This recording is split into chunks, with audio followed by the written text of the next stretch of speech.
Hi everybody, and welcome to Buddy's Writing Show, episode number 2. In today's show, I want to talk about a book that I recently read, one that I want to recommend to you.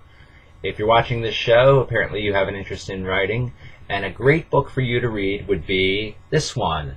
This is my Kindle, and I don't know how well you can see it, but it's called Writer Dad by Platt. And it says there, life's better with the right words. And this book is filled with right words. This is a very inspiring book. If you're not familiar with Sean is I guess I can still say fairly new writer. He's been publishing for a few years now. Sean writes in multiple genres. He does horror. He does humor. He does fantasy. He writes with David W. Wright. They have a site called Collective Inkwell, and they publish a lot of books through there. They do serials, dark horror stories, and he also writes with Johnny B. Truant under Realm and Sands. And they've got, those guys have got all kinds of stuff. They've got a sci-fi story called The Beam. They've got this great, epic, humorous fantasy called Unicorn Western, which I'm going to review on another show. That's one you should definitely check out. But again, we're talking about Writer Dad today. And basically, it's only been out for a few weeks, and Sean chronicles, pretty much his story, how he got to where he is now as a successful writer. He's got, I guess dozens of books out now. And what's great about this book is you don't even have to be an aspiring writer to appreciate this. Sean, like any of us, has gone through a lot of stuff. And what's awesome about this book, and quite touching about this book, is him talking about his family and how his wife Cindy has been, wonderful in her support of him, and just always there for him. And the same with his children. He has a son named Ethan and a daughter named Haley, and you get to know all of them in this story. I mean, they are there on every page, and like I said, it's really a touching book. There's a lot of funny stuff in there, funny stories that Sean tells about his family and different adventures that he's had on his way to becoming a writer. But there's some really touching stuff in there too, and I don't mean so much sad things. I mean, there's maybe one or two sad things, like when Sean spent the 30 days in a Mexican prison for smuggling some things into the country. But I'm joking, and I apologize, Sean. I know you didn't do that. That's not in here, folks. Sean's a good guy. But I'll tell you honestly, there was a couple of parts where I started to tear up just because the way that Sean expresses how much his family means to him, and it's really, really good. And Sean's sort of like the Rocky of the writing world. I mean, he's been through a lot, man, and he's had struggles to get to where he is, but he is like gone. He's push, and he's a hell of a writer. And reading this book will tell you that he's also just a hell of a guy. He's a good guy. So check out Writer Dad by Sean Platt. And also, while we're here, I gotta stop doing this. Buddy's not gonna be doing this every show. I'm back.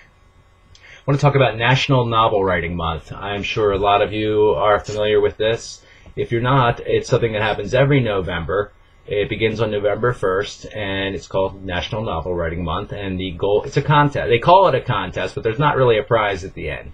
What it is you're supposed to try to write a novel in an entire month, and it can be a very short novel. The goal for this is to write 50,000 words for this contest, and that's not the easiest thing in the world, but it's something that if you kind of push yourself a little bit, you can do it. I'll be honest, I've tried it twice in the past. I tried it last year and then a few years prior, and I didn't get there. I got 30,000 some words the first time, and last year I don't even think I got 10,000 words. Now, part of my problem with that, and a problem that I've found with my writing in general, is that I need to outline some. People always talk about there are plotters who outline things before they start a story, or there's pantsers who just sort of fly by the seat of their pants. And that's what I had been doing for a long time, and that's why this computer right here is filled with unfinished stories, because I would get an idea, I would dive into it, not really know where I'm going, might have some characters that I liked, but no real plan, and I just kind of stumbled there. And for me, I know I need to outline a little bit, and for this competition, I'm actually going to be working on the second book of the trilogy that I've been working on. I've mentioned it before to some of you. I have a trilogy that I'm working on called I Was a Teenage Amish Vampire, and the first book is done, and I'm looking at late November, early December to publish that. But my plan for this, a lot of people have been asking about it, and I appreciate it, is that I've decided that I want to have all 3 books in the trilogy finished before I even publish the first one. And they're all relatively short books, so I think that is doable. I say a lot. Aside from doing this, I'm saying a lot, and I apologize for that. But I hear a lot of writers give advice where they say that in today's market with the ebooks, it is really good to have a series pretty much ready to go. So if you got the first book out there and people like it, boom, they can just get the next one. So my plan is to work on book 2 of this series during National Novel Writing Month and finish that up and then move into book 3.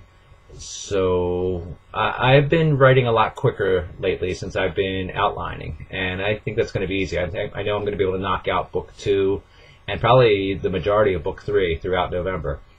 Anyway, if you want to check out National Novel Writing Month, I encourage you to do so. I'm talking a lot about outlining. A lot of people don't do it that way, and that's fine. The thing is that whatever works for you is the way to go. So, if you want to have an outline and go into writing a book, do it. If you want to just sit down and write, just do that too. What National Novel Writing Month stresses to everyone is, your first draft doesn't have to be perfect, and that's what you're trying to do here. You're not supposed to go into this thinking, okay, I'm going to write 50,000 words, and then boom, it's ready to go. No, this is a first draft, and you know what? Your first drafts are allowed to suck. And I'm paraphrasing. You know what? I'm not even paraphrasing. I'm directly ripping off Sean Platt again right there, because it's something that him and David Wright and Johnny B. Truman talk about on their show a lot, the self-publishing podcast, which you should really check out. Give yourself permission to suck. Your stuff doesn't have to be perfect. And that's something I know I failed in before, too. I'll be writing, be in a good groove with things, and I'll be like, oh, man, this part really sucks. No one's ever going to want to read this. And then I'll stop. And that's what I think a lot of people run into, is that they stop. But you know what? Just keep going. Keep writing and writing and writing. That's what I did with the first one, and I finally got it done, and it feels so damn good. So if you're going to write a book, just keep pushing at it, even if you think it's horrible. Do it, and you can go back and fix it later. But even if you have like a whole book in front of you, you think it sucks, you're still going to feel a sense of accomplishment there, that, hey, you finally did it. Go back and edit it after that. And if you need to edit it again, do that. Anyway, I'm really digressing here. I'm going to wrap this thing up, but I want to say, please go read Writer Dad by Sean Platt. Very inspiring book. You can find it on Amazon.com, and I imagine other places where fine ebooks are available. So check that out. Oh, and one last thing about National Novel Writing Month. This book here is called No Plot, No Problem.